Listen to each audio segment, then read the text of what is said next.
Hi kids, it's Mrs. Frable. How are you? Good. I hope you're fine. I'm fine. Thanks for asking. Hey, today we're going to finally silence my phone while I do a video. Sorry about that. Today we're finally going to talk about Phylum Chordata, the last phylum we're going to talk about in zoology. It is the currently kind of the end line of evolution for the animal body. And we have studied everything that came before that. Phylum Chordata is the most recently evolved, but it does have a very rich, thick history, and we'll talk a little bit about that. All right, let's get going. You should be, as you watch this, you should have open the note guide, and you should be filling in the notes as you go, and you need to submit them as an assignment that is on Canvas. Okay. All right, here we go. All right, what makes a chordate a chordate? Chordates are animals that have a nerve cord. That's pretty much the defining characteristic of this group of animals. They have a central brain and nerve cord. Most of them have brains. There's some that don't. But this nerve cord that runs throughout the body along the dorsal side, that nerve cord is supported by a structure called a notochord, and that just helps protect the nerve cord, because nerve cords are pretty important. They are what centralize and send out all of the nerve impulses for the brain, both for sensory, locomotion, and involuntary body running. In one subphylum within this group, that notochord is evolved or replaced by a vertebral column that actually wraps around that dorsal nerve cord. And we'll talk about the vertebrates a lot. Pharyngeal slits in an embryo, we'll talk about that in a minute.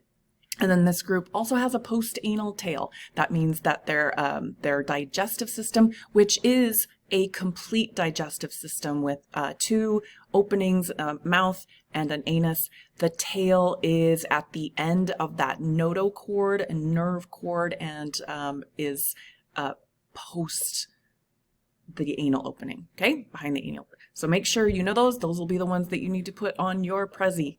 Those are the ones on the Prezi. Remember, when you're doing your Prezi, do not put into the Google machine what are the characteristics of the Phylum Chordata, because you're going to get a whole bunch of other things. These are the things that I want you to know right now, okay? Okay, the other stuff's for when you take zoology in college, because you love this class so much. Okay, all right, so there are other characteristics that chordates have. They also, most chordates, but again, not all, but most chordates also have an internal skeleton that works as levers and braces for the muscles to work against. Okay, and there's a little chordate embryo, and all chordate embryos, almost all of them, all vertebrate embryos look like this when they start, and then as they develop and different genes turn on, we get that beautiful diversity in bodies that you saw on the first slide. Okay, basic body plan for chordates. They have a posterior end, anterior end. They have a mouth. This is actually the body plan for the most basic of the chordates, which I'll talk about in a minute. They have an oral hood, but kind of like it's a mouth. It surrounds the mouth opening. And then they've got the nerve cord. The notochord lies underneath or ventral to the nerve cord. They have the pharynx and pharyngeal slits. If it's a vertebrate that has gills, that's where these are. And then they have these blocks of muscle surrounding the notochord and nerve cord. They have an anus and the postanal tail. Okay? Okay, great. What is that nerve cord? What's that do? So chordates have an elongated body that is all connected to each other via sensory and motor neurons. Okay, that notochord starts at the brain and it ends at the caudal end of the body, and it just connects all of the body parts to that central brain, so the brain knows what everything is doing. Remember when we talked about octopods, octopodes, octopuses?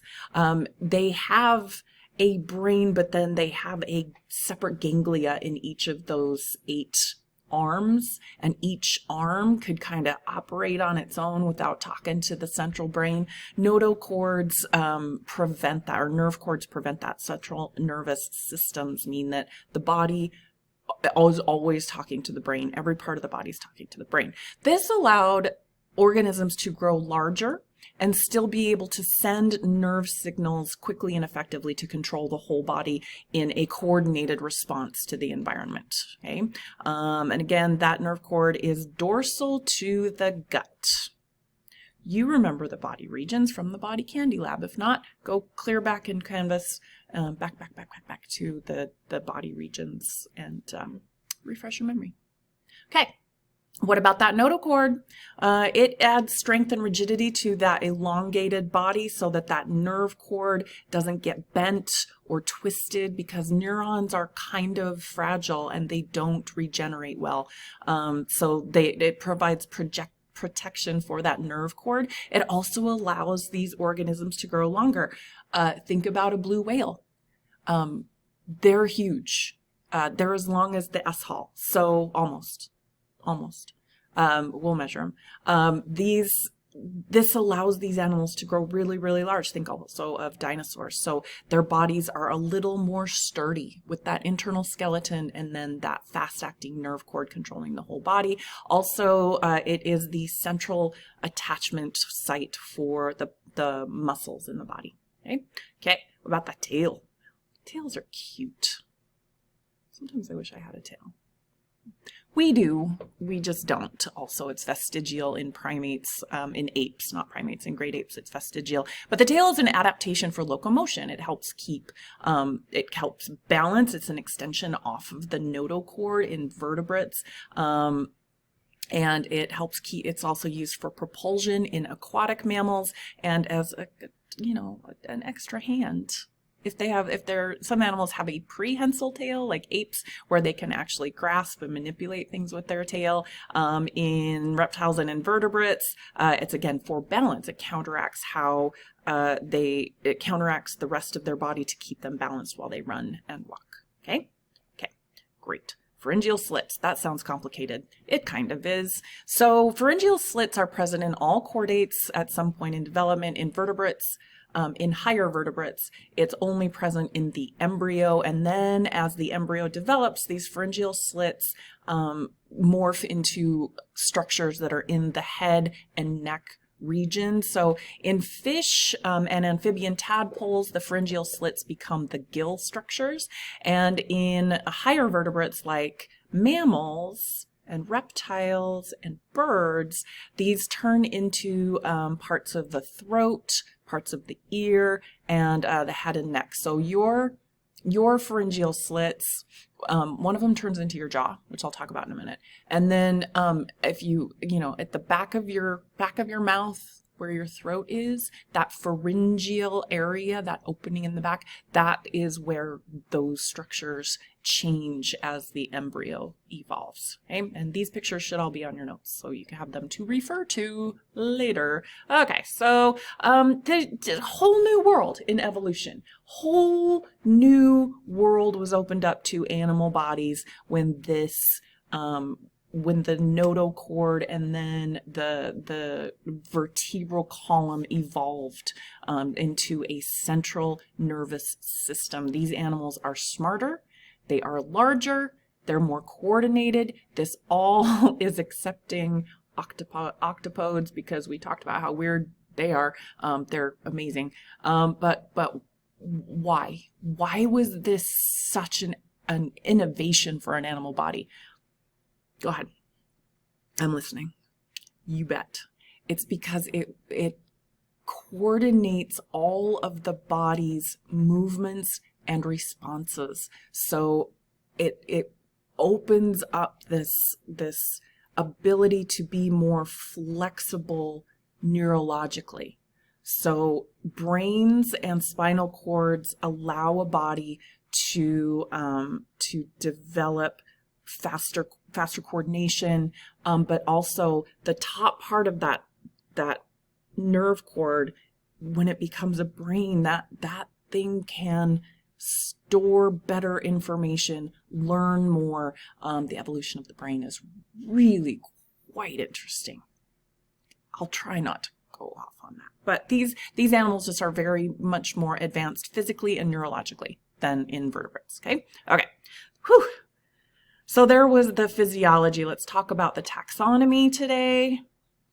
We got to move fast, kids. Okay, there are 3 subphyla in Chordata: Urochordata, Cephalochordata, and the animals that you know, vertebrata.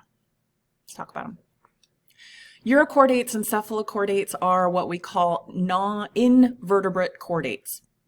So they don't have a vertebral column. They've got the nerve cord and just a notochord, or in the case of the urochordates, they're weird. So they don't really have, as an adult, they don't have either. Talk about them in a minute. And then, of course, the vertebrates, those are the ones with backbones, right? Okay, so subphylum Urochordata.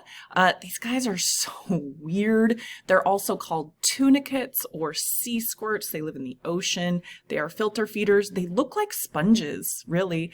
They just generally will have a single big opening at the top, 1 or 2 big openings, rather than sponges that have the osculum that come out. These are just, you can kind of tell that they're different. It's more like skin rather than sponge. Okay, these guys live all in marine environments. They can be either sessile, so attached to rocks, or there are free floating colonial sea squirts as well, and some of those are really big.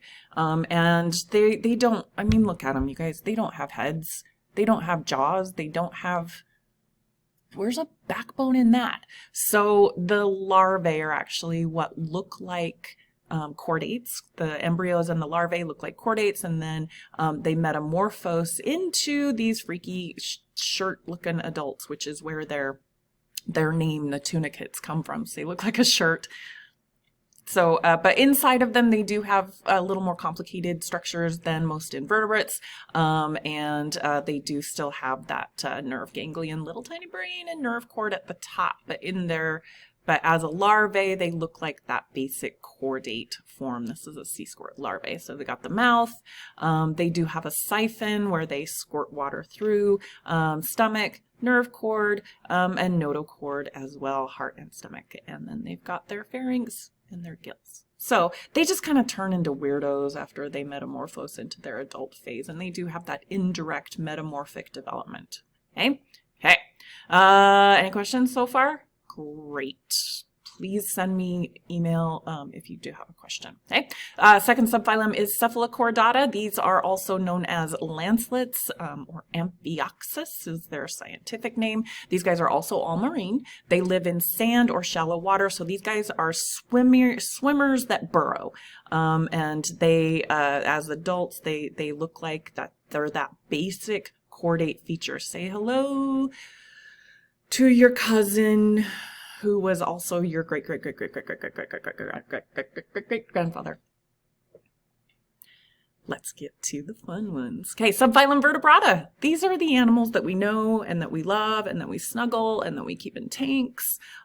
These are chordates that have a spinal column. That spinal column can be made of bone or cartilage, and those vertebrae surround and protect the notochord and allow the body to be more flexible while still protecting the nerve cord.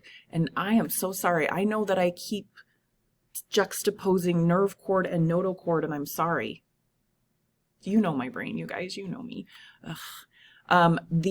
So the vertebral column, the backbone, is the notochord that has evolved to surround the nerve cord and allows it to be more flexible, stronger, still protected, okay? And they are different from the cephalochordates and the urochordates and other non-vertebrates by that vertebral column. That's it. And then also, there we go. We got heads. We got real heads. They're distinct. They are differentiated. You know what a head is, right? You have one. And that's where all of the sensory organs are concentrated. Vision, olfactory, and taste. So chemosensory, visual, and then also, of course, auditory. That's where the brain is. So all of the input from the outside world is concentrated here, goes quicker to the brain. Okay. Okay. Other characteristics of vertebrates, they have what's called a neural crest. That's just a bunch of cells that only are in vertebrate embryos that make up the head and the nervous system structures. Jaws. This is where we get real jaws. In arthropods, we talked about jaw-like structures, maxillae, mandibles, chelicerae. But this is where we actually get skeletal structures that evolve out of the pharyngeal slits, and I'll show you that in a minute, that become an opening for the mouth. A protective opening around the mouth. We also have internal organ systems, including liver, kidneys, endocrine glands, the heart, and a closed circulatory system, and that endoskeleton. There are no vertebrates with exoskeletons. There are some with shells. There are some with armor, and we'll talk about those as we go. There are some with scales, but they all have an endoskeleton, either made of calcified bone, ossified bone, or cartilage, which is, if you don't know what cartilage is, by the way, touch the end of your nose and squish it around, or grab your ear. That it's like stiff but bendy. That's cartilage. It's just a different protein. Okay. Whew. There are 6 classes of vertebrates that we're going to talk about. I hope we get time. This year has been so crazy. Okay, so we have 2 groups of fishes. I'm going to skip the jawless fish. I don't like them. We have chondrichthyes. These are fish with cartilaginous skeletons. Osteichthyes. These are fish with bony skeletons. Those are 2 different classes. Then we have class Amphibia, frogs, salamanders, toads. Then we have Reptilia, snakes, lizards, crocodiles. We have class Aves. Those are my birds. Oh, we're going to talk about birds, man, for sure. And then we have class Mammalia, and that has 3 orders that we'll talk about: monotremes, marsupials, and placental mammals. I hope you know which one of those you are. You'll find out. Okay. Let's just quickly mention those jaws. So the jaws evolved from the folding in of the first pharyngeal slit, okay?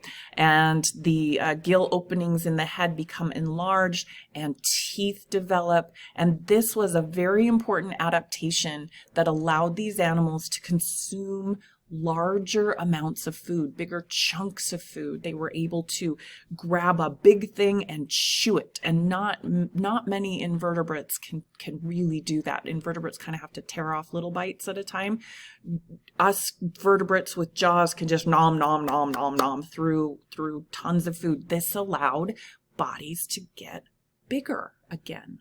Okay, so it supports those faster metabolisms also. So we see vertebrates in a lot more areas of the planet, a lot more ecosystems, because they're able to stoke their metabolisms by consuming more food and grow larger. Okay, pretty cool. Man, evolution knows what it's doing. No, it doesn't. It's all just a random mutation that happens to be successful. But man, isn't it cool? All right, I think I'm done. That should be done. That's long enough. Okay, so I have put a ton of videos in here because I want to make sure that you understand the differences between vertebrates and invertebrates and chordates and invertebrate chordates. So there's a lot of videos. Please watch them, especially if you're in class. And this is Thursday, January 21st, because I'm not there. So I have given you a lot to do, so you are good. So you're to watch the videos. They're good. And they show a lot of really cool animals. And then on Canvas, you have 2 assignments. One, you're going to do the CK12 chordates reading and questions, because I know that you love my videos and you love taking notes, but you don't listen. So read it again and go answer questions about it. And there's also some more details. Make sure you do not copy and paste. Type it all in your own words. There's going to be a quiz that you have to know the answers to. So make sure you know them. That's what assignments are for, you guys. Come on. That's due on Friday. And then start your Prezi for this section. And this is that huge section that I mentioned at the beginning of the year. You're going to make a big bubble that says Chordata. You're going to put in the 4 characteristics. If you would like to grab a random picture of your favorite chordate, go ahead and put that in. You don't have to describe it, just put it on there. You know I love that. Memes are always appreciated as long as they're appropriate. And then you're going to do 3 subtopics on that Prezi. You're going to do one for subphylum Chordata, find a sea squirt, tell me about it. And then subphylum Chordata, look up Amphioxus and give me the examples and where they're found. And then subphylum Vertebrata. And you're going to want to leave space around that subtopic because we're going to surround it with all of those 6 classes as we learn them. Okay? Make sure you put in the distinguishing characteristics of subphylum Vertebrata. Yeah, I think that's it, you guys. That's due next Tuesday, so you have the weekend to work on it. You're welcome. We're halfway through, you guys. This has been fun so far. Has it? Okay. Have a beautiful day. Have a great week. Again, I'm not in class on Thursday. I'm off doing things for my family. So have a great day. If you need anything, please send me a message, okay? All right. Be good. Be safe. Be kind. Bye. Where's my button? Okay, wait, for real. Okay. Bye.